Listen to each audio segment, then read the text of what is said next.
Lakeland Public Television's Common Ground is brought to you by the Minnesota Arts and Cultural Heritage Fund. Production funding for Common Ground is made possible by the Minnesota Arts and Cultural Heritage Fund. Hi, and welcome to this week's edition of Common Ground. I'm your host, Ashley Hall. Common Ground is a weekly series that highlights northern and central Minnesota culture. Each week, we explore the unique people, places, and events that are an important part of our region. Each week, Common Ground videographers, editors, and myself will take viewers on a journey of exploration into the worlds of art, history, and culture. This week on Common Ground, meet Michael DeWitt, a painter from Bemidji, who shares his story about creating a spiritual painting for a local church. Plus, Josh Porter of Merrifield uses foam, wood, and other materials to create beautiful sculptures.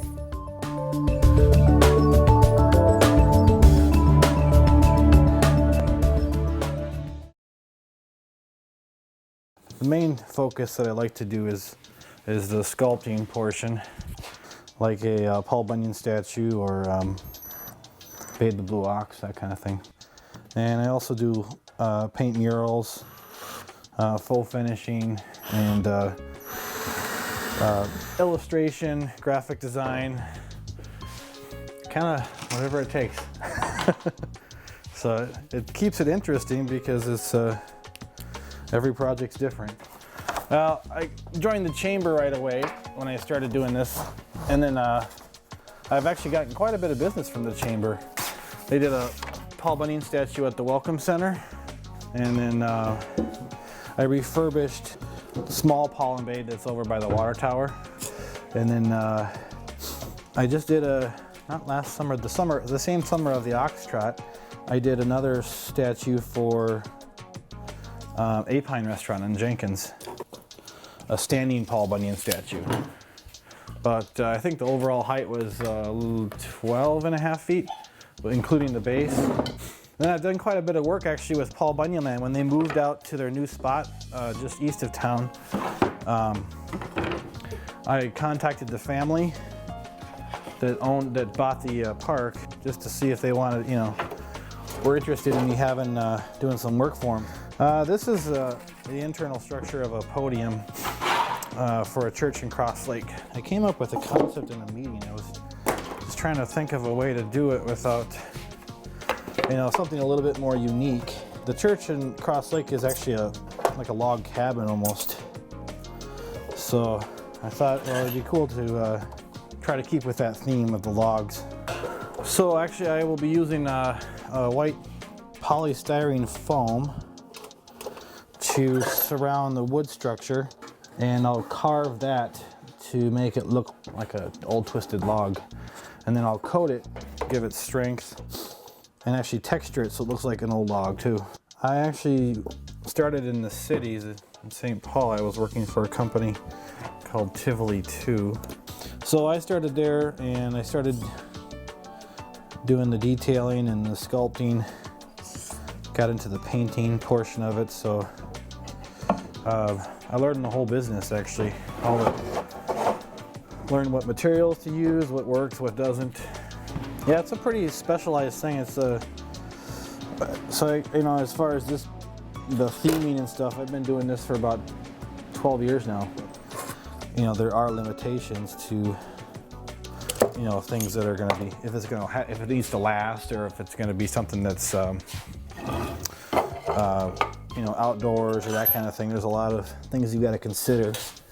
I'll weld structures inside of the foam if I know that it's going to be outdoors and there's going to be a lot of exposure, or someone might try to hang on something. So I usually overbuild things just to make sure that I don't have to come and fix it later on.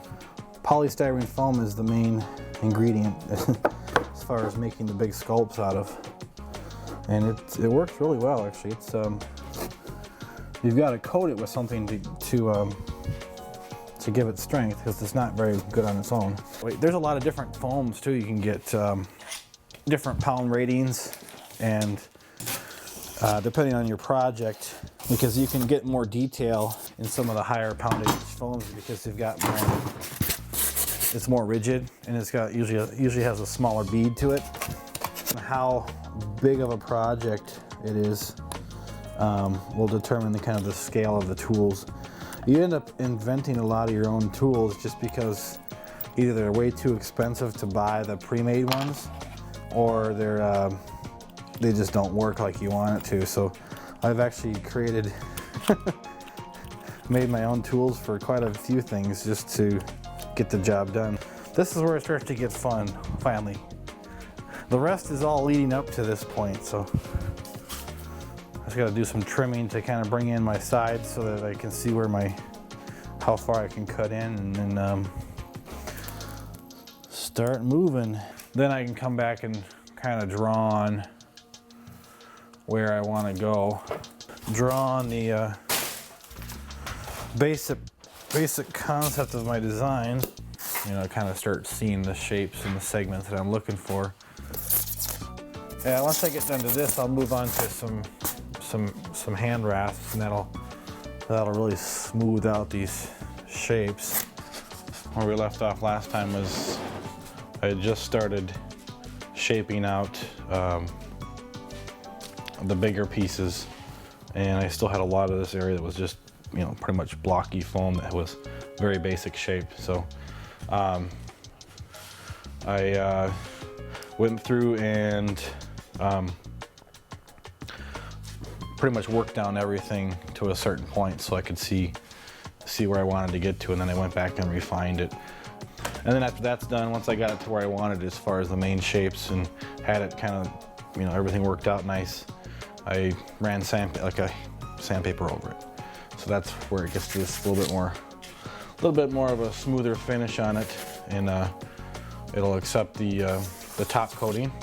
So now I'm going with it's a 2-part epoxy resin. It's about the consistency of peanut butter, but it's a 50-50 mix, and you spread it on.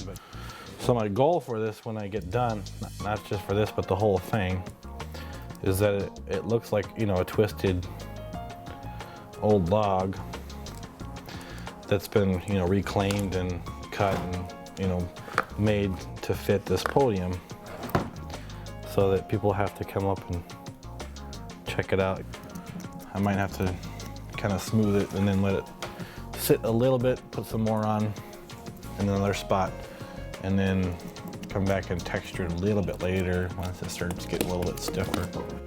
Yeah, this will really help kind of sell the is it real or not kind of thing too with that texture. It'll really, you just have to go up and touch it and see what it's made out of.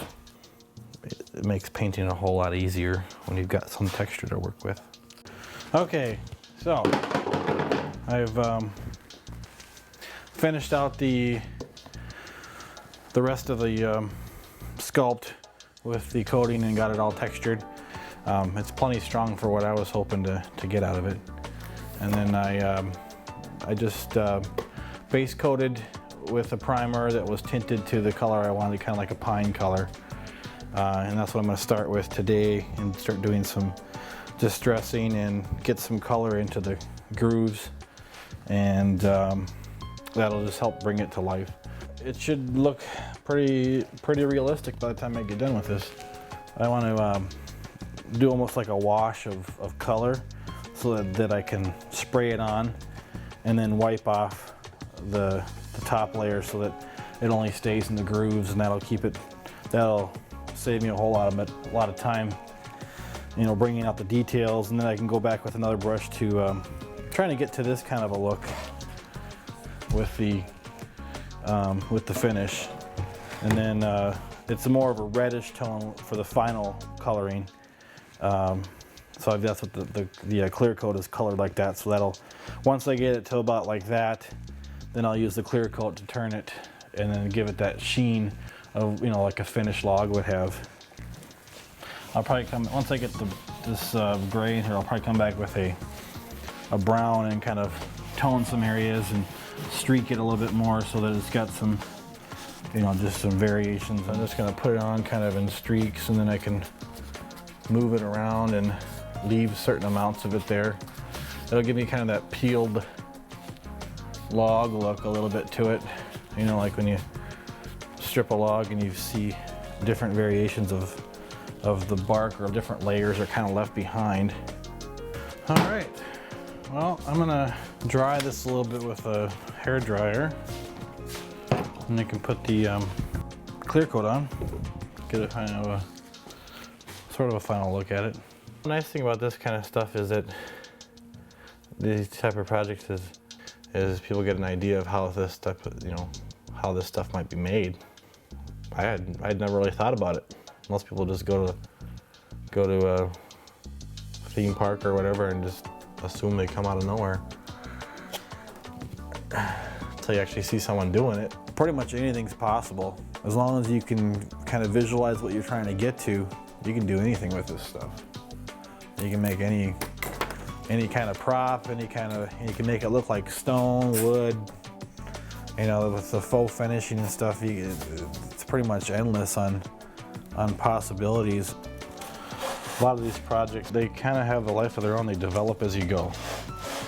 So, it starts with an idea, and you just got to keep working at it until you get to where you want it to.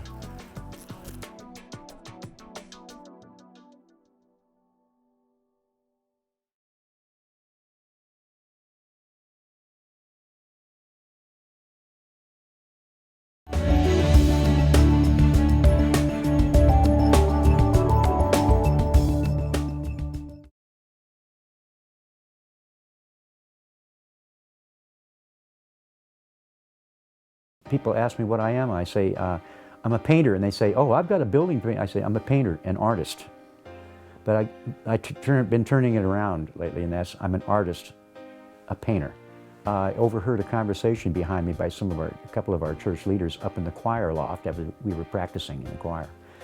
And they were talking about this wall that I've had in my mind for 45 years. And I said, oh, that could take something. Well, the conversation was going on behind me. And they should hire this guy in Minneapolis or wherever he is down south. But that's another story. I turned on him. I said, don't you be hiring that guy down there. He's too expensive and he won't come here. If you're gonna do that, you hire me.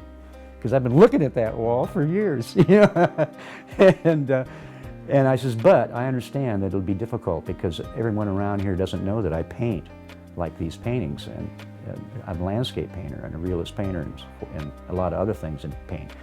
But they only know me as Mike DeWitt, the Christmas window painter. They won't hire a Christmas window painter to paint on their walls, so I took a year of hanging a painting every month outside in the narthex, and stirred up some dust, and about the 11th month, I put up a painting called The Door on the Wall, and that was it. Everybody talked about it, blah, blah, blah, blah. Open doors, open minds, open, with the Methodist Church. And so then we brought it to the church council. And I had a couple of spokespeople, too, at that meeting, and they decided to do it. And so that's how it got started. This is something still, it just kind of dumbfounds me because they called me out good and hard. They said, just make us something. Well, there's a few billion options there, to do, because I'm not a theologian and I'm not a Bible scholar. But I have been thinking about things for a long time, and I was involved in the church as a young man, and then as an older young man in Wesley Foundation and through the Methodist Church when I went to college at Bemidji State College. And so it's been on my mind all my life, but I'm no theologian. So they just wanted me to make them something, and I went, oh my God, help me out here, help me out there, Lord. And they've stayed with that. So that was it. Make us something. Within a couple of weeks, I went to the Ecumenical House of Prayer. It's just off the campus at St. John's. It's a semi-monastic setup. Small little cubicle rooms and various things, and very quiet, and a good place to contemplate, read, and study. And so I spent some time there. And then I went on the road, and I picked up this a translation of the Bible, a more modern translation, and studied that down there. And also while I was on the road, I went to the Southwest, into the desert, and sat in meditation and contemplation and study. And then I went to the Pacific Ocean where I was raised, which was always a spectacular thing for me. And then I came back to the desert sitting in meditation, and an idea came to me. And so then you begin to build off of the idea, and that was the first panel, the middle panel, which was set the standard. But that's where it started, and with the ocean, which has spiritual implications. And then I was sitting in meditation, and I could not hear the internal combustion engine at that time of day, because usually you can always hear it. And I realized that I was aware only of the sound of the flurry of the wings of many birds as they left the ground to go back up into the trees, and the sound of doves, the cooing of white-winged doves. And I opened my eyes, and there was the, spilled out in front of me was the backside of the Catalina Mountains. Tucson was on the other side of them. And I saw that, remembered the birds and the sounds, and I said, and then the ocean, and the idea began to gel, and then I came up with an idea. Actually drawing it, sitting in the Green Mill, having a Newcastle Brown Ale. I started with what is a center panel.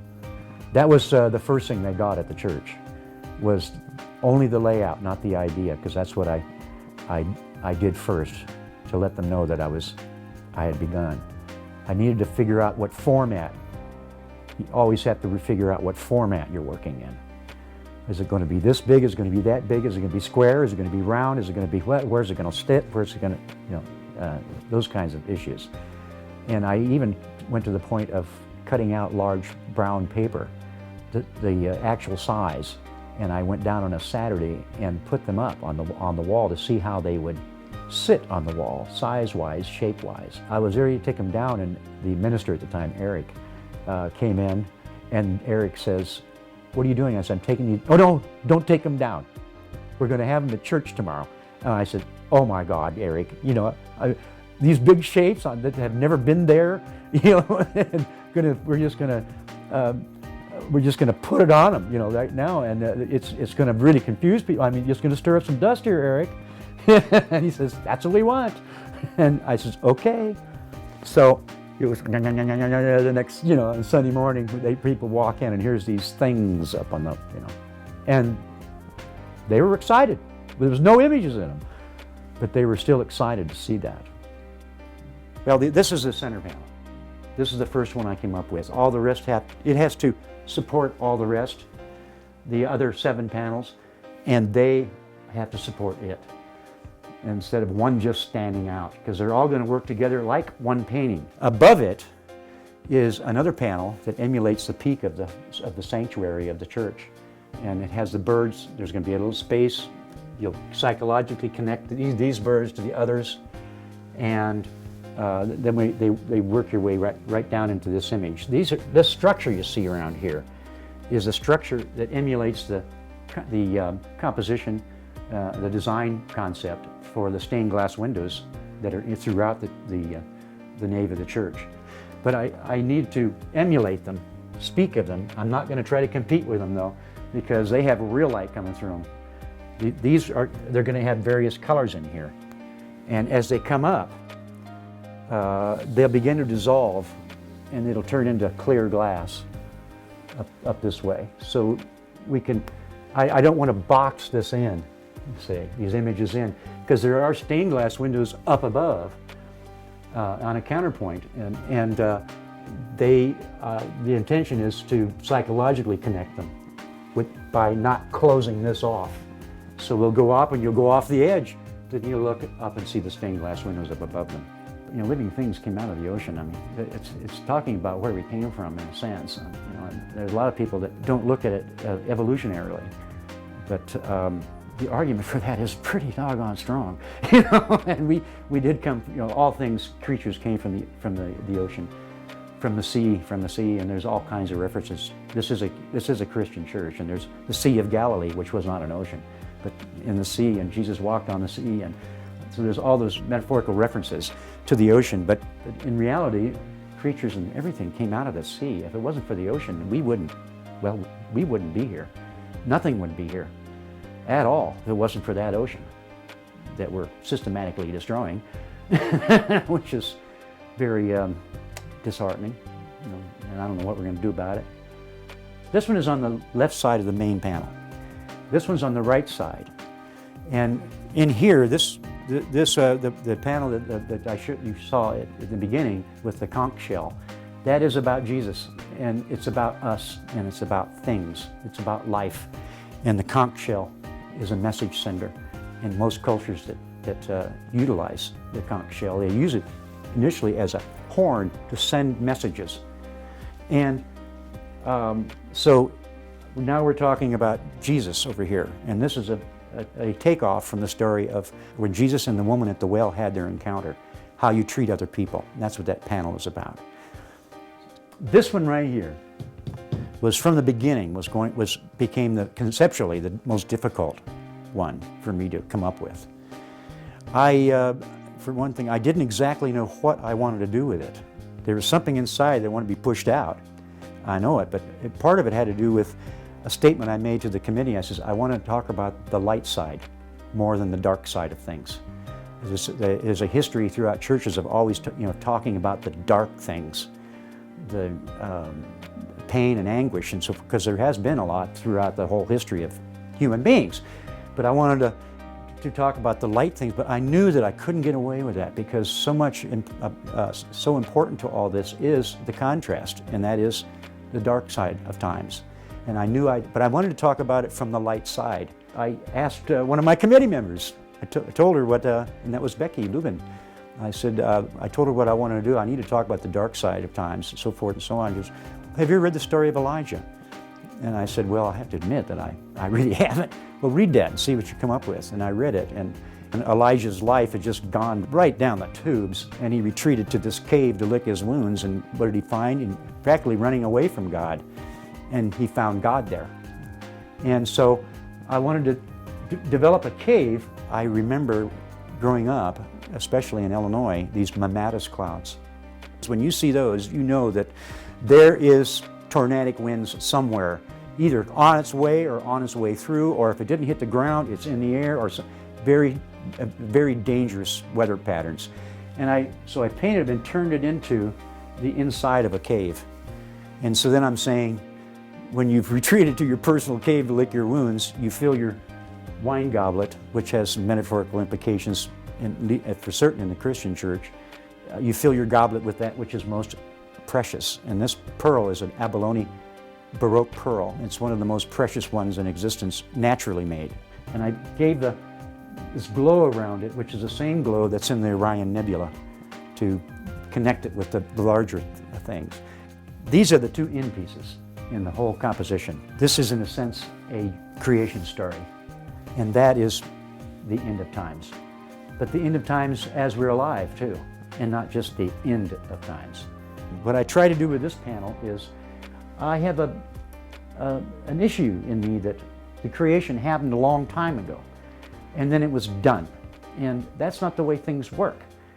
It's a process, and I put this in here. This is really the Orion Nebula. And you can see it with the naked eye, except it looks like there's 3 stars up there. What it really is 2 stars and an exploded star in the middle.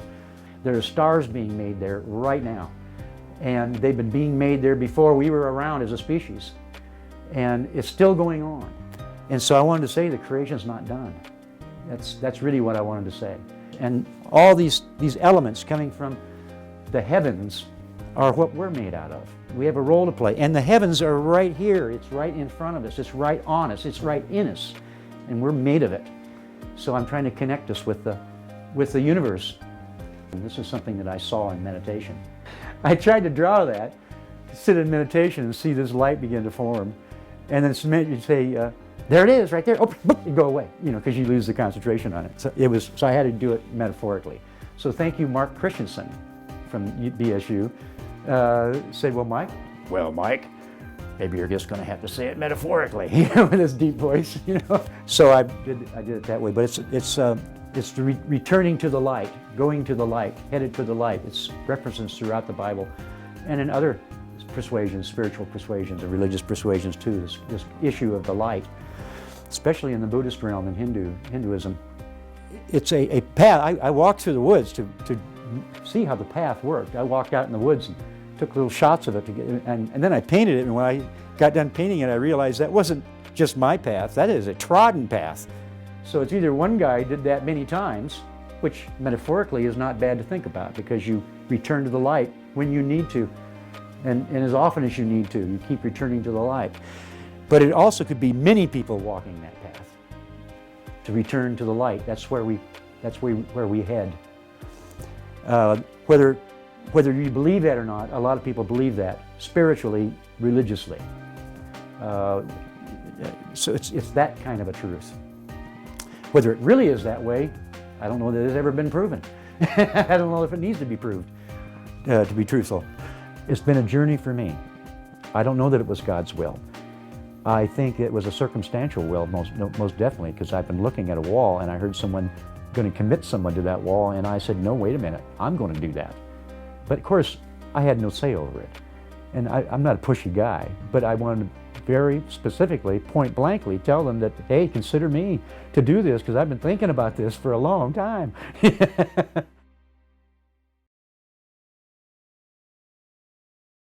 Thank you so much for joining us. We hope that you enjoyed the show, and we look forward to seeing you next week right here on Common Ground. If you have a segment idea for Common Ground, please contact us at legacy@lptv.org or call us at 218-333-3022.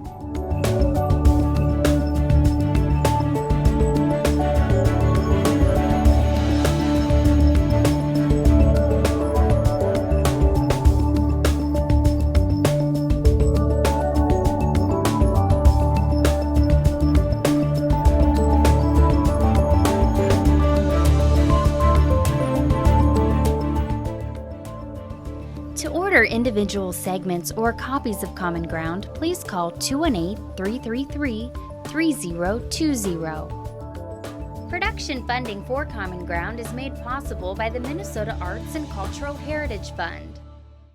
If you enjoyed this segment of Lakeland Public Television's Common Ground, consider making a contribution at lptv.org.